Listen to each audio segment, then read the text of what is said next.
بھڑکتی ہوئی آگ میں داخل ہونے سے قبل حضرت خلیل اللہ کے چہرے کے تیور دیدنی تھے. چہرے پہ کوئی گھبراہٹ نہیں تھی کہ مجھے آگ میں ڈال دیا جائے گا اور میں جل کے راکھ ہو جاؤں گا.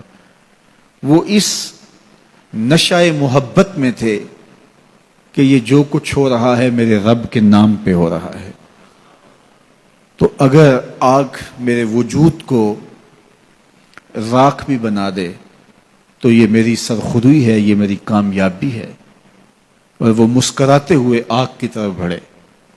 حضرت جبریل امین حاضر خدمت ہو کے عرض گزار ہوئے، اگر آپ کہیں تو میں اللہ کی بارگاہ میں عرض کروں کہ اس آزمائش کو ٹال دیا جائے. تو فرمایا کہ میں تو آپ سے نہیں کہوں گا. تو کہا آپ اللہ کی بارگاہ میں خود عرض کر لیجئے. تو کہا کہ ان کفار کے دل میں کس نے یہ خیال ڈالا؟ کہا رب جلیل نے.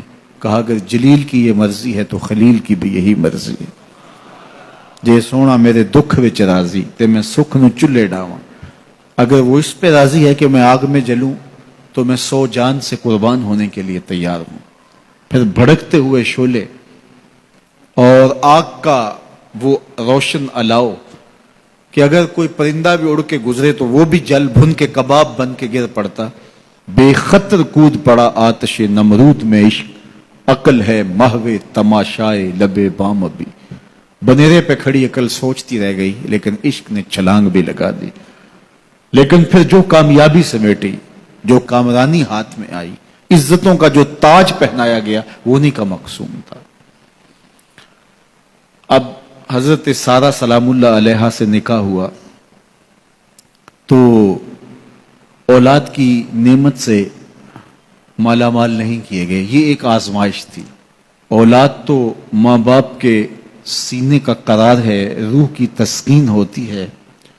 ان کو دیکھ کے وہ دوبارہ سے جوان ہو رہے ہوتے ہیں. ان کی کلفتیں تکلیفیں اولاد کو دیکھ کر کے مٹ جاتی ہیں. اور پھر اولاد بھی عمر کے آخری حصے کی ہو تو اس کو دیکھ کر کے جو تسکین بوڑھے باپ کو ہوتی ہے، میرے پاس تو ایسے لفظ نہیں ہیں کہ میں اس کیفیت کو بیان کر سکوں. اب حضرت خلیل اللہ اس عالم میں ایک بیٹے سے نوازے جاتے ہیں، نام اسماعیل رکھتے ہیں اور اس کو دیکھ دیکھ کے جیتے ہیں. لیکن اللہ نے ایک اور آزمائش ان پر ڈالی. کہا اس بیٹے کو اور اس کی ماں کو ایسی وادی میں چھوڑ آؤ جہاں انسانی وجود کیا حیوانی وجود بھی نہ ہو.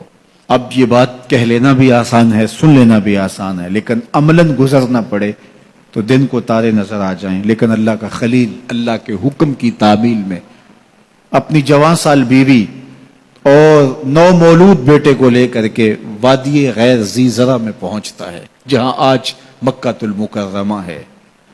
آج تو وہاں آبادیاں ہیں، رونقیں ہیں. اس وقت جلے ہوئے سیاہ پہاڑ جیسے فولاد پگھلا کے ڈال دیا گیا ہو.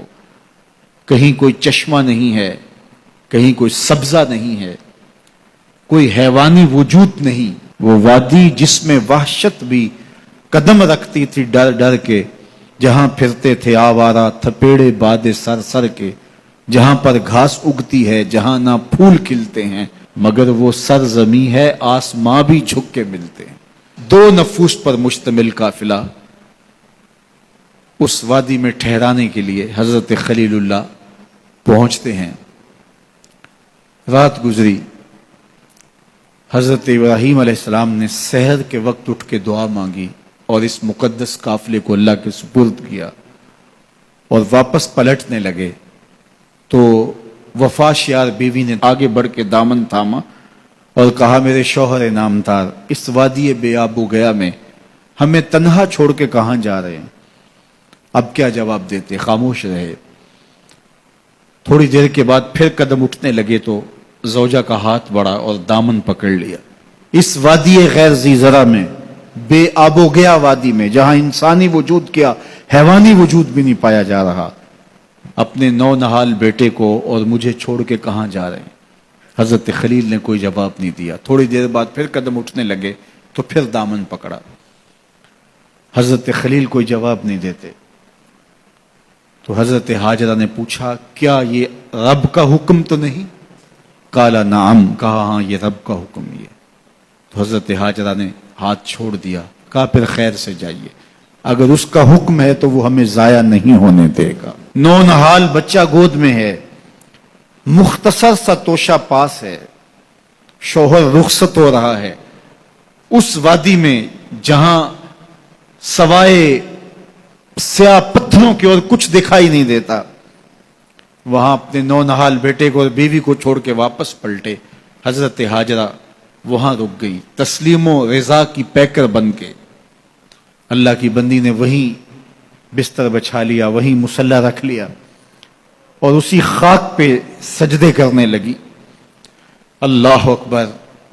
توشہ 1-2 دن کے بعد ختم ہو گیا، ماں کی چھاتی سے دودھ بھی خشک ہونے لگا۔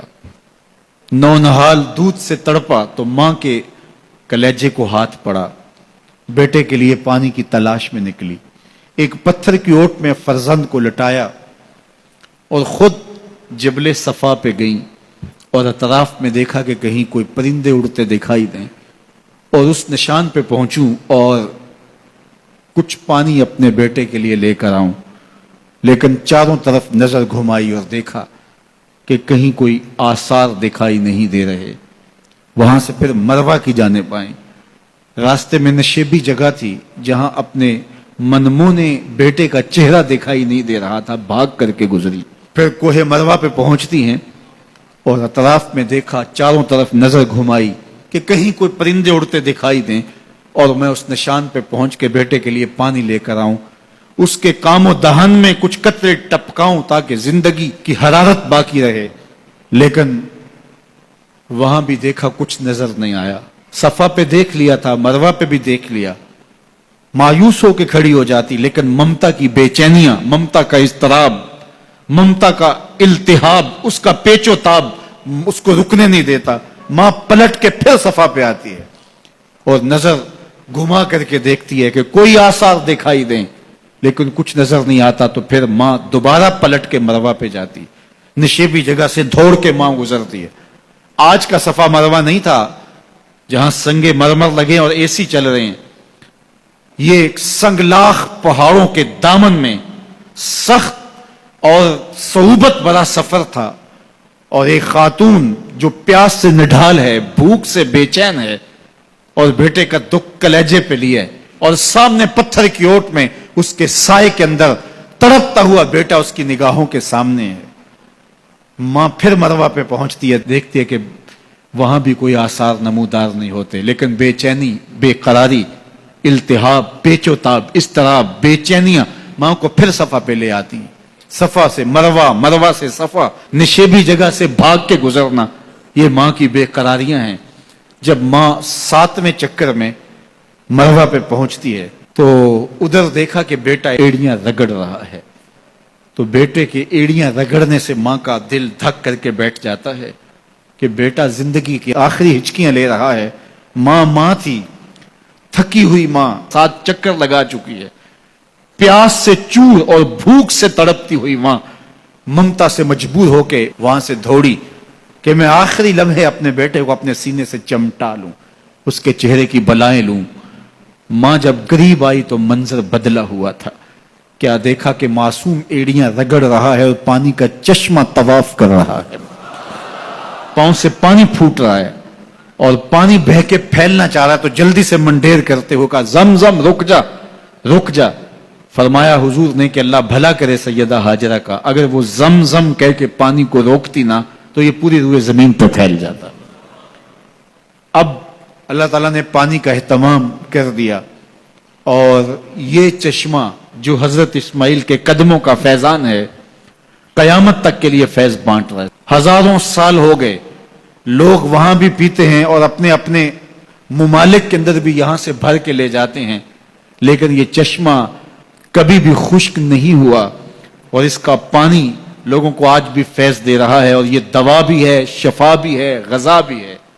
یہ پانی جو ہے وہ نور و نکھت سے مالا مال ہے، اور یہ حضرت سیدنا اسماعیل کے قدموں کی سوغات ہے۔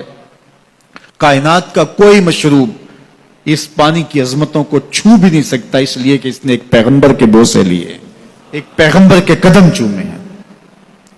اب حاجی جب وہاں جاتا ہے صفا مروہ پہ، تو جن کو حج یا عمرے کی سعادت نصیب ہوئی وہ تو اب یہاں نہیں ہوں گے، وہ تو تصور میں وہاں گھوم رہے ہوں گے کہ وہاں کیسا دل آویز منظر ہوتا ہے جب آپ تھوڑا سا صفا پہ چڑھ کے یا مروہ پہ چڑھ کے لوگوں کو بھاگتا ہوا دیکھتے ہیں تو وہ تصور دل کھینچتا ہے، اور انسان صدیوں پیچھے اپنے آپ کو لے جاتا ہے کہ یہ وہ جگہ تھی کہ سیدہ ہاجرہ یہاں اپنے بیٹے کے لیے دوڑی تھی، اور انہیں بیٹے کے لیے پانی چاہیے تھا، اور وہ پانی کی تلاش میں کبھی صفا اور کبھی مروہ پہ جا رہی تھی۔